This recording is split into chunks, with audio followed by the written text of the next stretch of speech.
Welcome to the Leaders in Payments podcast, where we talk to C-level leaders from across the payments landscape.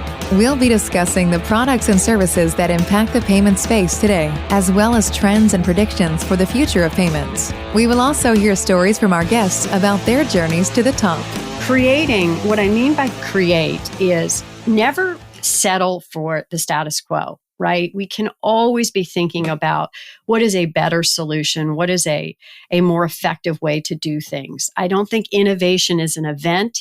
It's a state of mind. So let's always be creating.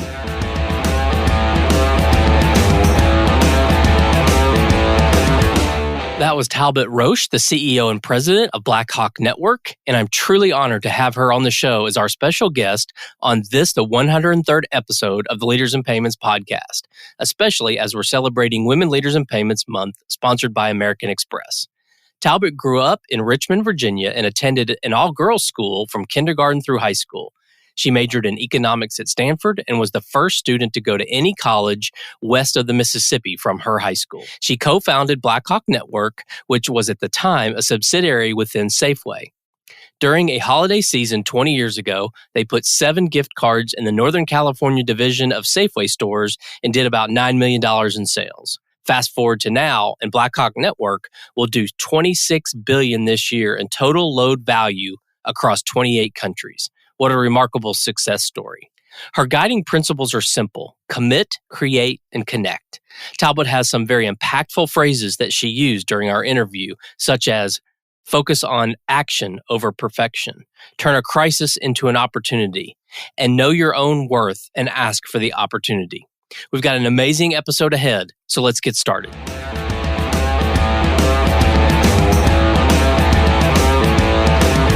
Hi, Talbott, and welcome to episode 103 of the Leaders in Payments podcast, and more specifically, the 4th episode in our special series of Women Leaders in Payments, sponsored by American Express. So thank you so much for being here. I appreciate you being on the show today. Thanks, Greg. I'm thrilled to be here. So first, maybe give us a little bit of information about yourself, maybe where you grew up, where you went to school, maybe a little about what your life was like growing up. Sure, I'd love to. Look, I've spent my entire adult life as a resident of California, but I was actually born and raised on the other side of the country in Richmond, Virginia. And I grew up there, and I was fortunate to attend an all-girls school that started in kindergarten and took you all the way through 12th grade, to which both my mother and grandmother attended. And I would say I was fortunate because at an all-girls school, women are doing everything. They're the best academicians, the best athletes, they're the student body leaders, the best artists, you name it. And I also grew up with my mother and sister in Richmond. And through my whole childhood, watched my mother become a president of her realty company. So I always had a mother working outside the home. In the early days because she needed to, in the later days because she really enjoyed it. So I think from an early age, my family and my school really modeled a world where women could do and did do everything. I didn't really understand barriers, so I think it just helped me at a very early age learn to act with no consciousness of them and just assume that women could go out and do whatever they wanted to do. That's great. So when you were young and growing up, did you know what you wanted to be when you grew up? You know, I didn't have a real exact view. I did admire my father who practiced medicine. He lived out here in California. So I had a mild interest, I would say, in exploring medicine. But I also lived with my mother who worked, as I said, in realty and just really enjoyed her customers. So I think I was inspired to explore both of those paths. When I got to Stanford, where I attended college, organic chemistry quickly convinced me not to pursue the medical route. And I haven't ever looked back since. Okay. Was there anything in your upbringing that maybe pushed you towards payments or finance in any way? It's a great question. I don't know that I had anything that specifically pushed me into payments, but I would say that I had an early interest that was really born through the relationship with my grandfather in the investment world. I remember spending Sunday mornings with him looking at all the stock listings in the newspaper, if you can. I'm really dating myself here. But he would gift to me every holiday a little bit of stock. And so I like to watch and quickly started to understand the value of the equities market and how you could invest and the power of compounding. So I think that gave me an early interest in how money can work, can build value over time, and the value of investing. And it was a great way for me to develop a shared interest with my grandfather. So I think early on, it kind of allowed me to start to connect with adults around investments and around business. I think you're very much like the rest of us who kind of fell into payments and then never figured out how to get out. Right. Well, it becomes an addiction. You love it. Right. Absolutely. So after high school, you mentioned you went to Stanford and I believe majored in economics. So what was your college experience like? Well, it was amazing. I mean, I think one of maybe the more interesting thing about my college experience is how I got there. You know, I mentioned I grew up in Richmond, Virginia, but I would visit my father for a month out of every summer, and he was doing some medical research down at Stanford Medical Center and said, "Hey, Talbott, why don't you hop in the car and take a look at this school? You might be interested." This was I think the summer of my junior year. And so he went off to the medical center. I then just started exploring the campus, and I found the admissions office, and I went in and found whoever was working in the admissions office that day. And I explained to them I was from Richmond, Virginia. I went to this all-girls school, and I didn't understand why they didn't come and visit us like the other schools on the East Coast that came through for recruiting purposes and gave information sessions. Well, that following spring, he showed up. And that really piqued my interest. And I decided to make the application to the school and ended up going. I was the first student from St. Catherine's to attend Stanford. The first student actually to go west of the Mississippi from this all-girls school. And I'm really proud that many girls have followed in my footsteps and attended Stanford. But I would tell you, Stanford was an amazing, eye-opening experience for me.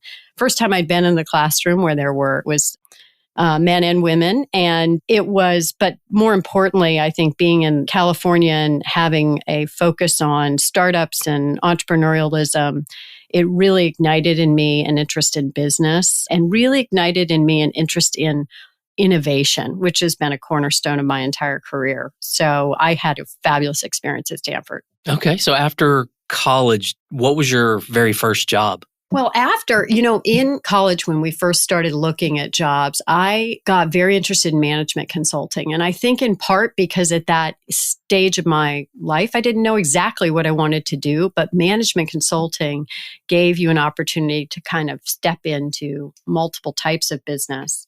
So I went in to work as an analyst at the time it was called Roche, but it later merged with Deloitte.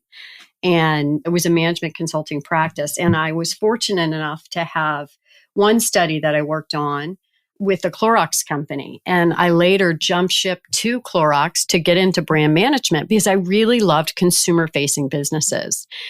And I think that was a great foundation. Is deep analytics. It's a marketing role, but it's deeply analytic in how you approach the business and how you think about it, how you run a P&L. And I just loved the scale of the consumer business, right? So through the power of distribution, you can reach so many consumers and really scale the business. And I think that was the backbone to me starting to get into payments and how I founded Blackhawk. Okay. Well, if you don't mind, we're going to pivot away from your career a little bit, and I'm going to ask you what I call some rapid fire questions. And I'd like for you to, where possible, give me one-word answers. So it's going to be a little fun, a little bit opportunity for us to learn a little bit more about you personally. So if you're okay with that, we'll jump in. Okay, absolutely. Okay. What was your least favorite subject in high school? I have to admit it was AP chemistry. Okay. What is your favorite board game? It's a game that we play as a family called Bananagrams. It's like Scrabble. Okay. If you could have any superpower, what would it be? See into the future. I think we all want to know what comes next. Okay, agreed. What is your favorite season of the year? Summer. I love the longer days and the warmer nights. Okay. What is the most used app on your phone? Contacts. I really value my network, personal and professional, and I'm constantly tapping into it. Okay. If you could time travel, what period would you go to? I would jump forward about 2 decades because I'd love to see how payments has evolved, how women's leadership has evolved, have we made any progress on how we're handling our planet. And who else besides Richard Branson has gone into space? Interesting topic, right? Yeah. What is your favorite bird? Okay, as the CEO of Blackhawk, I have to say a hawk. Awesome. Would you rather be able to speak every language in the world or be able to communicate with animals? I love animals, but I'd rather speak every language because I also just am completely passionate about travel. And being able to communicate with lots of different people, I think would enrich that even more. Okay. If there was a movie about your life, who would play you? Oh, boy. Maybe I'd have to say Reese Witherspoon just because she was also a Stanford graduate. There you go. Vanilla or chocolate? Vanilla. I love it. It goes with everything. Okay. All right. Well, that was the 10 questions. Thank you for entertaining us there. That was a lot of fun. So let's go back to your career and then dive some more into women leadership. Obviously, you're one of the founders of Blackhawk Network, and that was born out of Safeway. And I believe at some point you had a part-time job at Safeway Marketing Services, which kind of where Blackhawk was born out of. So maybe can you walk us through kind of that journey at Safeway and how it was spun out and kind of just give us that background about the company? Absolutely. At the time, it was really exciting, but looking back on it, it's remarkable. When I joined in the early 2000s and co-founded Blackhawk Network, we were a subsidiary inside of Safeway. And our mission was really to find businesses that would drive more traffic to the store. And one of the research foundings was that working women have about 30 minutes of discretionary time, but they control 70% of gifting dollars in any household. So how could we make gifting more convenient and give her another reason to shop inside the chain? At the time, gift cards were becoming popular. And so the very simple concept I mentioned I'd come from Clorox was to treat payments like a consumer packaged good and put it on the shelf alongside everything else in the store. You're already in the grocery store with 2 to 2.5 times a week. Make it incredibly convenient to buy that gift card and offer a broad selection. So the first holiday, I'll remember in 2001, we ran it in a division, Northern California division of stores within the Safeway chain. And we offered 7 cards and we did about $9 million in sales. We'll do $26 billion this year in total load value across 28 countries. So apparently what happened was by trying to make payments more convenient and easier to access, by putting them in a convenient location, we created an extraordinary business. Wow, that's fascinating. So early gift card days, who were the main gift cards? Oh, gosh. There were some brands that you'll recognize and some that have sadly gone away. It was Starbucks, Best Buy. Those are great brands that we still all use today. But it was also KB Toys and Blockbuster. So cautionary tale, right? That some brands will make it and some don't. Right. So what are some trends or projects that you guys are currently working on? I know there's so much going on in the space. It continues to grow. I know gift cards have become everywhere all the time in retail stores everywhere. And I know you're getting more involved in gaming and digital and QR codes and using gift cards as incentives for companies. I mean, there's so much going on. Can you just kind of outline sort of maybe some major trends in the space? Absolutely. Look, through the years, gift cards have and do continue to be America's #1 requested gift. And we love them as gift cards, but we are now more broadly servicing the market with what I'd call prepaid and value-added products. And that includes rewards, incentives, because as gift cards have become more accepted, corporations really understand they're a very effective incentive and reward. They've also digitized, and you mentioned gaming, very important way to fund gaming, and gaming, particularly through COVID, we all saw in-home entertainment take off, and gaming specifically, which is a $180 billion global category. So gift cards are a great way to get value into the digital highway, but they are also a great way to support digital payments. And we're increasingly seeing with more use of our phones, more digital wallets, more e-commerce, the use of digital payments. So we've been very focused on e-gift and QR code-based payments that make it even more convenient, particularly for a millennial shopper, to use gift cards, to pay with gift cards, to gift, to be incented and rewarded with it, all happening on the context of a mobile device. So it's a very exciting time in our industry, as it is more broadly across payments right now. And we're also able to contextualize payments in non-commerce environments. And that makes it even more convenient and does what we really get excited about, which is connecting consumers with brands through payments even more seamlessly. Yeah, it's a fascinating space, and the amount of money being invested in payments and fintech is just blows me away when I read the news almost every single day. Exactly. And I think that's because payments are really doing more now than just moving funds.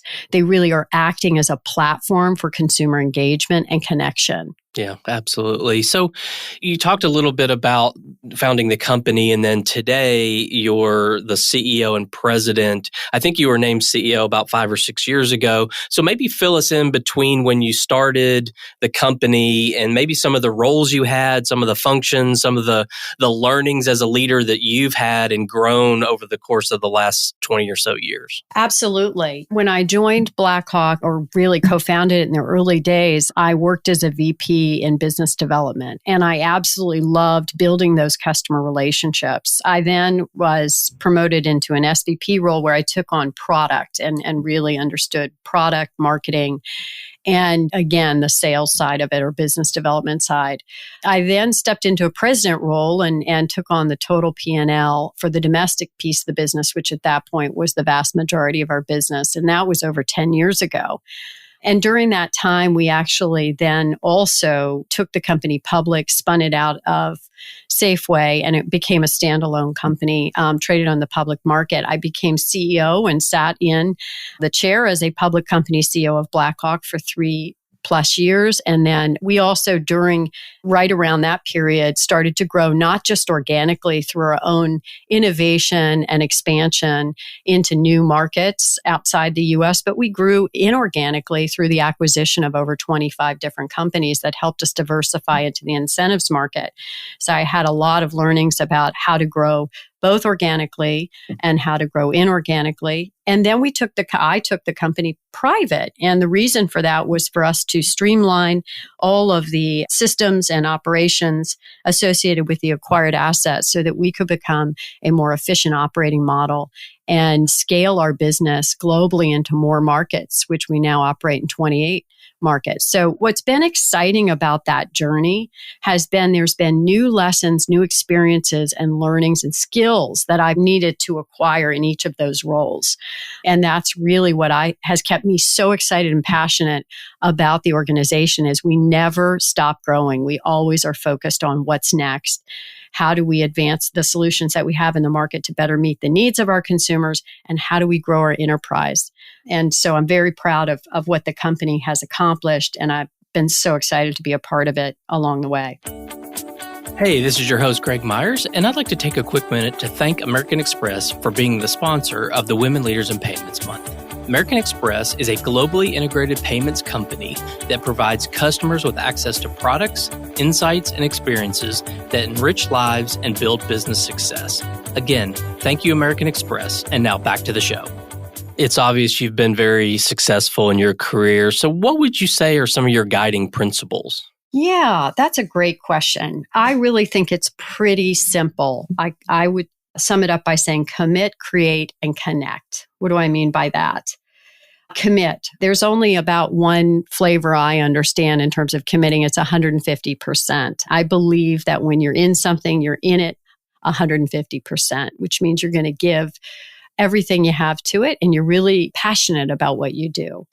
Creating, what I mean by create is never settle for the status quo, right? We can always be thinking about what is a better solution, what is a more effective way to do things. I don't think innovation is an event, it's a state of mind. So let's always be creating. And then finally, connect. And what I mean by that is success is not a singular path. It takes the support of many of those. It takes teamwork. really connect with the people around you. That means customers, that means your employees, that can mean mentor relationships. Make sure that you're building trusting relationships around you. It also just makes work more rewarding. Okay. And you mentioned the word mentor. So I'm going to ask a couple of questions around that.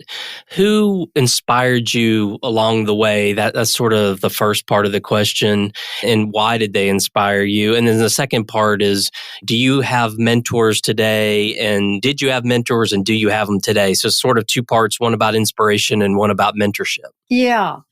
Look, I think this is really important. I was personally inspired by my father, who went on in his career to achieve a lot in his field, which is medicine. He went on to become the president of the American Academy of Ophthalmology. But even in addition to that, he founded a couple of companies in the field that were dedicated to advancing glaucoma research. And so he had a broad influence. Again, it kind of speaks to that 150%. So you're committing to your field in a big way.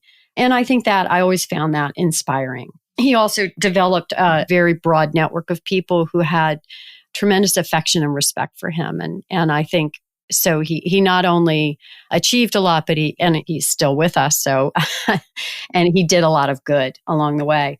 But I would say in terms of mentors, I have had quite a few. The one I'm the closest to is our prior CEO and chairman, Bill Tauscher.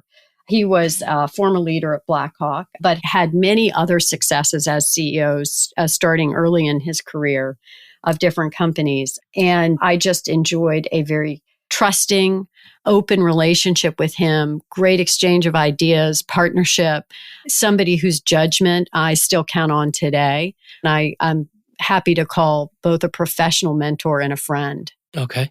Do you see mentorship as a sort of a more, and casual may not be the right word, but thinking of women leaders coming up through the ranks and having mentors, do you see it more as like it should be a very thoughtful process that, hey, I need sort of my own personal board of advisors and I need a mentor to help me with this and a mentor to help me with that? Or do you see it more of like a friendship kind of thing that you meet someone along the way and you call them a mentor? Kind of what's your view on that?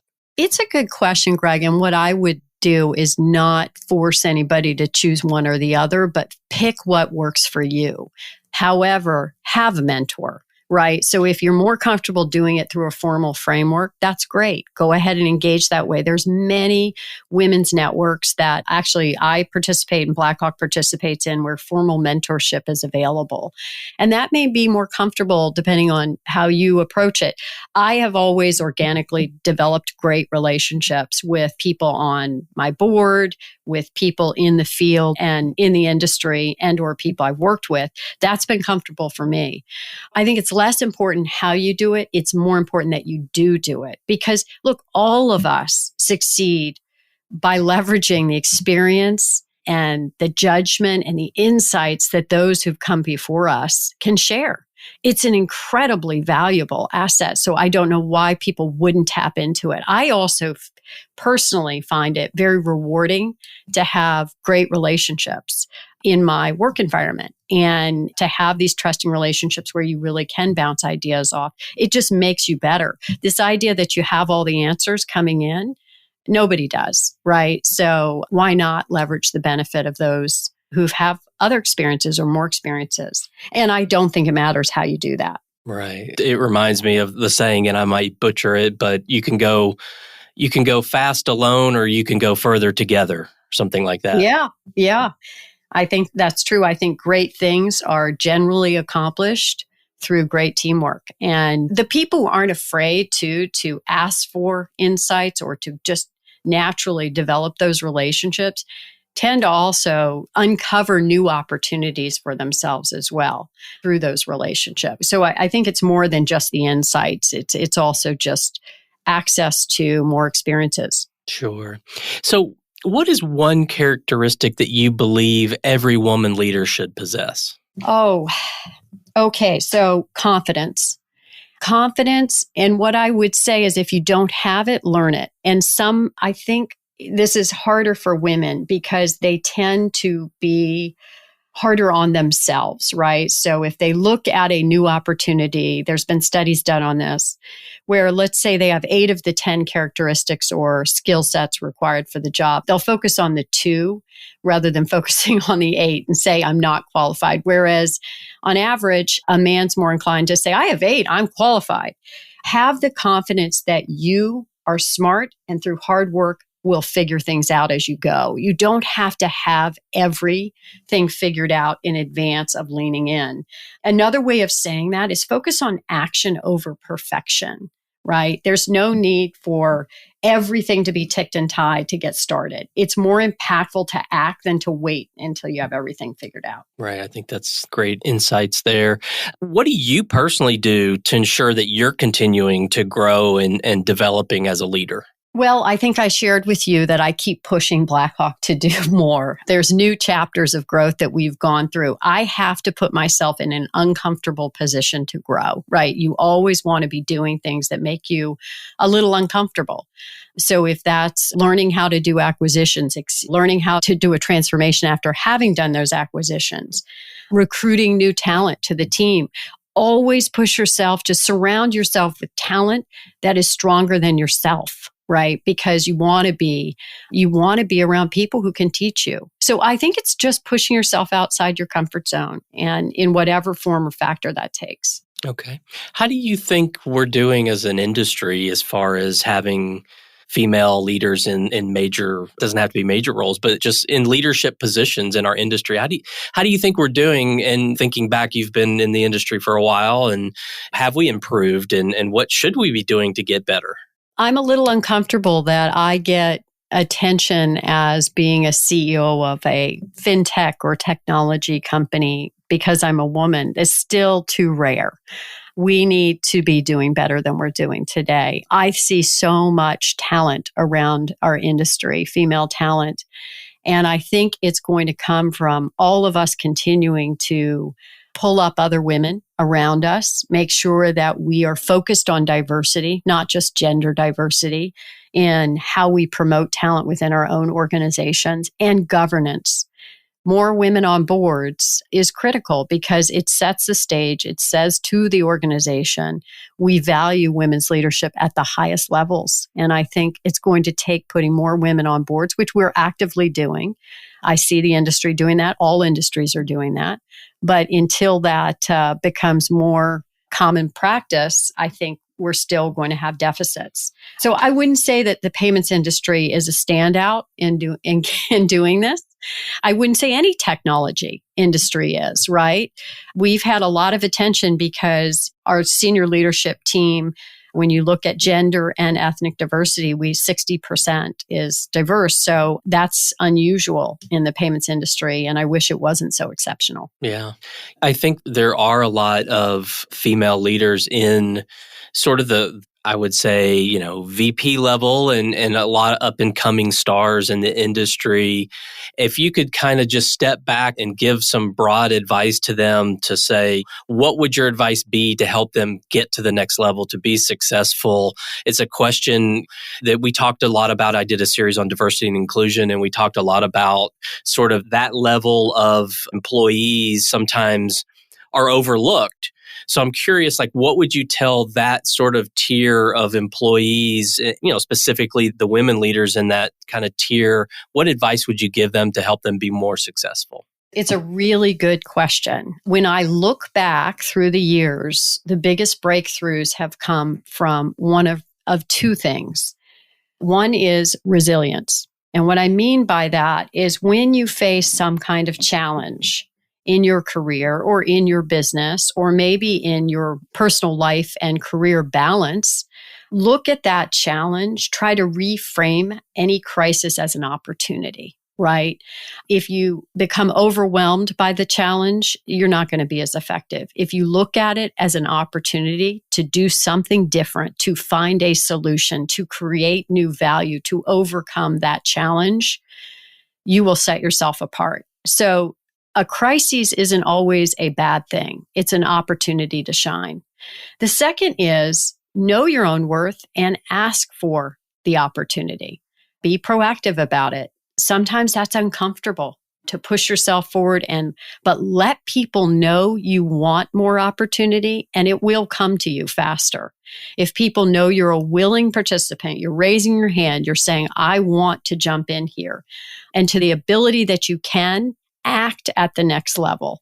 Go ahead and just take on responsibility and keep your eye on creating value for your enterprise. As long as you're taking care of the customer, you're driving value and you're doing good, and good things will happen to you. So I think it's those things, resiliency and know your own value, and go ahead and be very open about the fact you want more opportunity. Do you think that men naturally do that more than women? I do. And I think women may need to quiet the voice in their head that tells them, hey, maybe that's not what I should be doing, or that's uncomfortable.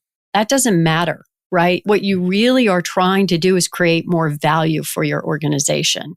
If you keep it at that level, it isn't about your own personal advancement as much as it is about creating value for the enterprise. I think that gives women a different way to frame that conversation and perhaps feel more comfortable about it. Okay. What is one thing that you know now about work in your career that you wish you had known earlier? Don't spend as much time worrying, right? You can worry about things. Challenges are going to come and they're going to go. Trust the undeniable power of hard work. Hard work has its own gravity to create value and to propel you forward. I think effort is the biggest component of success, and it knows no gender, race, or bias. Okay. Well, this next question I'm sort of stealing from another host of a show. Guy Raz hosts a podcast called How I Built This. And he always asks, and I think it's a great sort of summary question, how much of your success do you attribute to hard work versus luck? Well, I think maybe my prior answer is a bit of my answer. I believe that if you apply yourself totally, that the power of hard work is really important. And it's not just, as I said before, it's not just grinding it out. It's bringing both your mind and your heart to what you do. And I call that giving 150% if you're fully engaged in solving the problem. It doesn't mean that luck doesn't play a role, but over time, the biggest component is effort. And I mean that because careers are created over decades. They're not a spurt of energy here or there. There might be luck in one instance, but over time, it's the effort that's the biggest arbiter of success. Okay, I agree completely. So we've covered a lot of ground today from your career, a lot of great advice you've given. Is there anything else you'd like to add before we wrap up? You know, Greg, I just want to thank you for taking the time to speak with all the women leaders that you're featuring this month. We all have different voices and experiences, but it's sharing those different perspectives that provides the power to inspire and support many other women across our industry. So I want to thank you. Oh, no, thank you. And I really appreciate your time today. I know your time's very valuable. So again, thank you so much for being on the show. Absolutely. And to all you listeners out there, I thank you for your time as well. And until the next story.